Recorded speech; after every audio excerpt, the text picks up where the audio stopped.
The use of hooks for fishing predates even the mastery of metallurgy, which allowed the development of the barbed hook.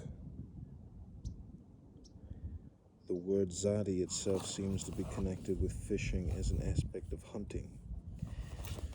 The root means to lie in wait. The word means adversary. From the root to be adverse.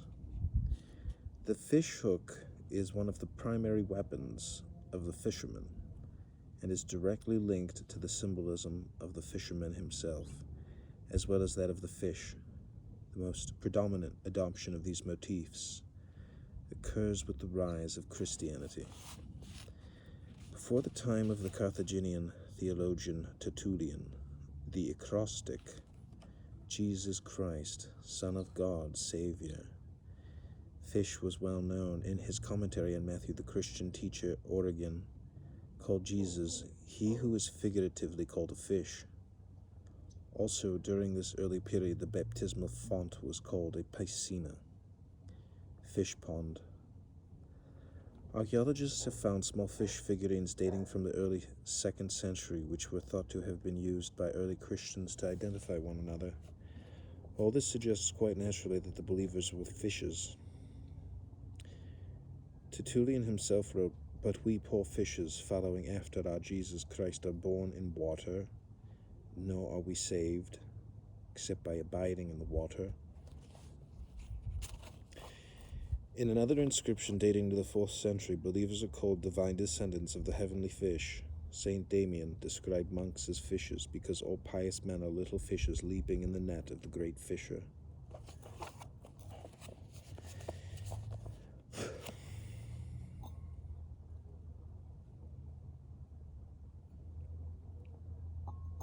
This identification with the fish is in fact suggested by the Gospels, as in Matthew, where Jesus desires to make Peter and Andrew fishers of men. The miraculous draught of fishes in Luke was used by Jesus to signify the mission of Peter. Even today, the ring of the Pope is called the fisherman's ring, for it bears the image of Peter as a fisherman. An Alexandrine hymn from the 2nd century describes Jesus himself as a man-catcher, fisher of men, whom thou to life dost bring from the evil sea of sin, and from the billowing strife gathering pure fishes in, caught with the sweet bait of life. A variation of this theme appears in a quotation attributed to Saint Cyprian, which reads, "Like a fish which darts at a baited hook, and not only does not lay hold of the bait along with the hook, but is itself hauled up out of the sea. So he who had the power of death did indeed snatch away the body of Jesus unto death, but did not observe that the hook of the Godhead was concealed therein, until he devoured it, and thereupon remained fixed thereto." Carl Jung noted that this motif is quite similar to the Jewish tradition that Leviathan will be caught by the fisherman Messiah and served up as a feast for the messianic banquet. In this quotation, the figure of Leviathan is identified with death or the devil. The sweet bait of life is graphically represented in a 12th century manuscript which depicts God with a fishing pole, the sevenfold line of David decorating the line, the cross as a fishhook, and Jesus as the bait. The same motif is found in the legend of the Fountain of Hera, in Christian times identified with the Virgin Mary, which was said to contain the one fish that was caught by the hook of divinity and feeds the whole world with flesh. Likewise, an inscription from Hierapolis in Syria describes the fish caught by a pure virgin as blessed nourishment, by which is meant Eucharistic food, which is, of course, the body of Jesus. Concepts of the fisherman motif that clearly evolved in pagan circles were embraced without question by Christians despite their echoes of utterly non-Christian ideas. One such example is the legend of Orpheus. The name of Orpheus is derived from the name of a fish, thereby giving it the meaning fisherman. This is significant in that the mythology of Orpheus is that of another god-man who suffers death under tragic circumstances, reflecting the legend of Zagreus, Dionysus in particular, and the motif of the dying God in general. It becomes all the more noteworthy because Jesus is later identified with Orpheus being called the true Orpheus, who redeems his bride from the depths of Hades. An early representation of the crucifixion labels Jesus a him as late as the 12th century repeats his theme. As of old the serpent brazen unto Israel brought salvation, lest in Pharaoh's hands they die. So his bride our Orpheus raises from the nether deep and places in his royal seat on high. Lastly, there is the figure of the Fisher King in the Celtic legend of the Grawl. The Fisher King, who is guardian of the Grawl, suffers from perpetual sickness, being neither alive nor dead, but suspended in a state between life and death until the mystery of the Grawl be revealed to mortal man.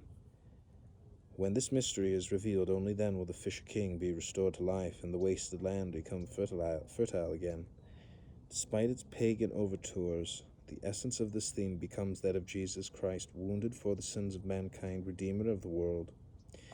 In view of these facts, one must wonder what indeed prompted the sudden activation of the symbolism of the fish and fishermen and the self-identification of the new Christian sect with the various components of that motif. The tenacity of this identification and its enduring characteristic is symptomatic of a psychic reality imposing itself in the consciousness of the Christian believers rather than a conscious act of deliberate association. It is highly unlikely that is no more than a clever anagram and the fish emblem merely a secret code of identification during the period of persecution. The identification of the Messiah with the fish and the lamb are archetypal associations that developed from the unconscious of man independently. Clearly, the astrological significance of these symbols was well known. Astrologers during the 1st and 2nd centuries were aware of the celestial procession which had moved the spring point from the constellation Aries to that of Pisces the fish. To the ancient mind, this was not the source of these mythologisms, but rather confirmation of their validity. Young writes, above all, it is the connections with the age of the fishes which are attested by the fish symbolism.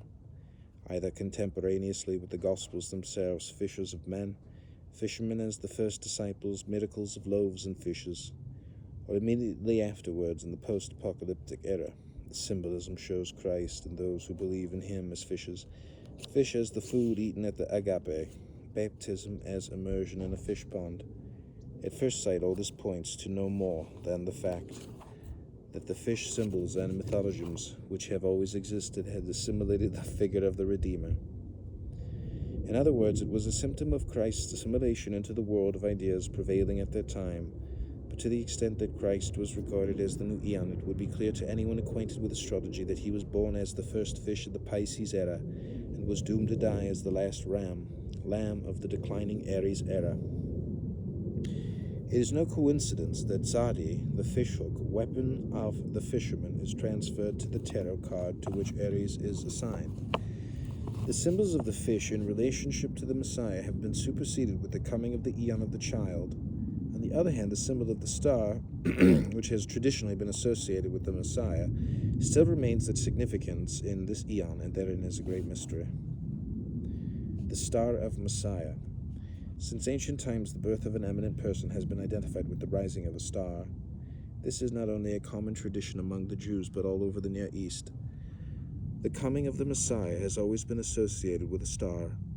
The Old Testament paradigm is found in the book of Numbers. I shall see him, but not now. I shall behold him, but not nigh. There shall come a star out of Jacob, and a scepter shall rise out of Israel. This relationship with Messiah is an example of the star as an emblem of hope. According to the Zohar, the coming of Messiah would be heralded by a star rising out of the east and swallowing up 7 stars in the north. A fixed star would appear in the middle of the firmament and would be visible for 70 days. It would have 70 rays and would be surrounded by 70 other stars. In the apocryphal Testament of Levi, the star of Messiah was predicted to arise in heaven as of a king, lighting up the light of knowledge as the son of day. Likewise, the apocryphal Testament of Judah says, and after these things shall a star arise to you from Jacob in peace.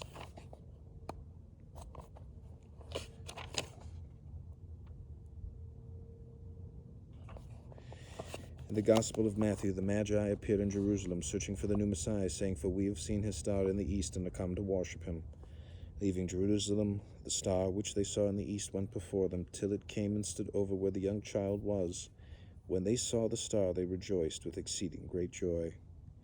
The non-canonical Protevangelion of James gives a more vivid account of this star, describing it as an indescribably great star that shone among the stars of heaven and so outshined all the other stars that they no longer were visible. In the tradition of Masonry, the blazing star which guided the Magi is the image found in all initiations and announces the birth of the sun. Alchemists who drew heavily upon the scriptures and interpreted them intuitively according to their own genius rather than literally signified the quintessence by the same star. The steganographic emblem for Sal Armoniacum, or the salt of harmony, the Negredo phase of the work, is said to end with the appearance of the starry aspect, likened to the night sky which told shepherds and kings that a child was born in Bethlehem. Thereupon appears the Mercury of the Wise, one of the oldest representations of the tarot card, extant painted by Bonifacio Bembo in the 15th century, displays a woman holding a star of 8 points, identical in every respect with the alchemical emblem of Sal Armoniacum. Another card attributed to Antonio di Cicognara of the 15th century depicts a crowned woman holding the identical emblem, the imagery associated with Aquarius, which adorn all latter representations of the star not present. This and other evidence for alchemical influence upon the development of tarot is compelling. These illustrations suggest that in the earliest stages, the single most important component of this card is the emblem of the star, and the star is none other than that of the Messiah.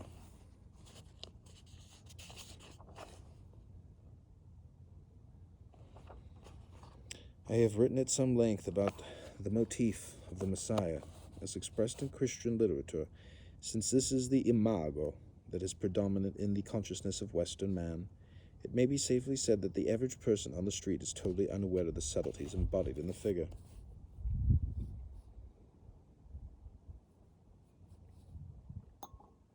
Nor is it common knowledge that the Christ image appears in various guises outside the Judeo-Christian literature, and that Christian mystics, such as the alchemists, among others, identified Christ with a host of attributes thoroughly non-Christian.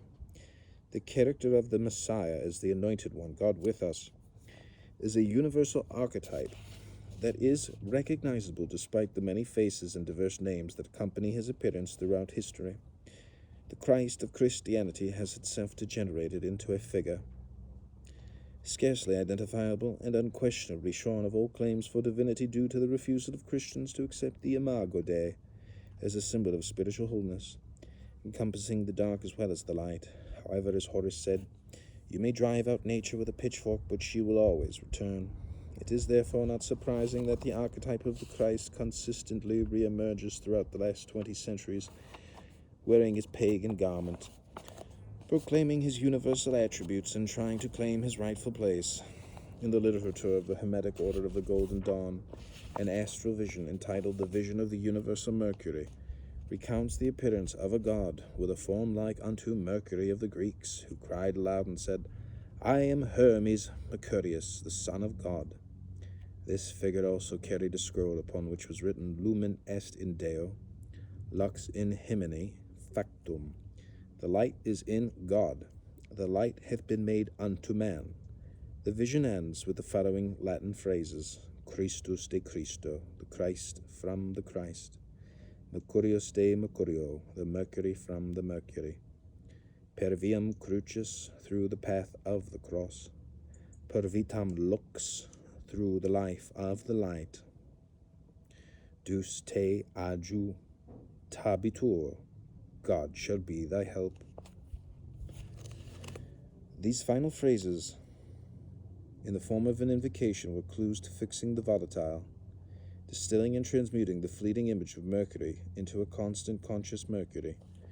Christus de Christo and Mercurius de Mercurio formulated an instruction to extract the true Christ from the common Christ, the fixed Mercury from the volatile Mercury, via the regimen of the path of the cross and LVX equals 65.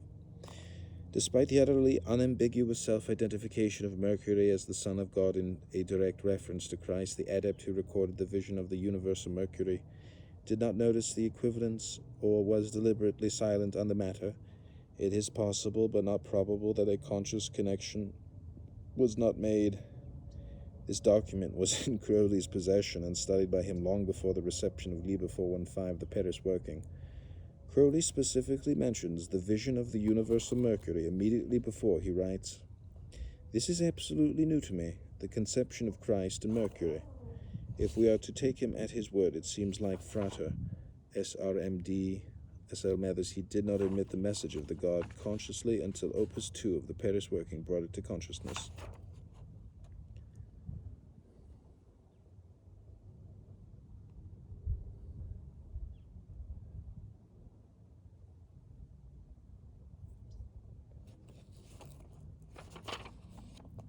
In the beginning was the Word, the Logos, who is Mercury and is therefore to be identified with Christ. Both are messengers. Their birth mysteries are similar. The pranks of the childhood are similar. In the vision of the universal Mercury, Hermes is seen descending upon the sea, which refers to Maria. The crucifixion represents the caduceus, the two thieves, the two serpents. The cliff in the vision of the universal Mercury is Golgotha. Maria is simply Maya, with the solar hour in her womb. Compare Christ's descent into hell with the function of Hermes as guide of the dead. Also Hermes leading up Eurydice, and Christ raising up Jairus' daughter. Christ is said to have risen on the third day because it takes 3 days for the planet Mercury to become visible after separating from the orb of the sun. Note Christ as the healer, and also his own expressions. The Son of Man cometh as a thief in the night, and also this scripture, for as the lightning cometh out of the east and shineth even unto the west, so shall also the coming of the Son of Man be. Note also Christ's relations with the money changers, his frequent parables, and the fact that his first disciple was a publican. Note also Mercury as the deliverer of Prometheus. One half of the fish symbol is also common to Christ and Mercury. Fish are sacred to Mercury. Many of Christ's disciples were fishermen. He was always doing miracles in connection with fish. Note also Christ as the mediator. No man cometh unto the Father but by me, and Mercury as Kokma, through whom alone we can approach Ketha.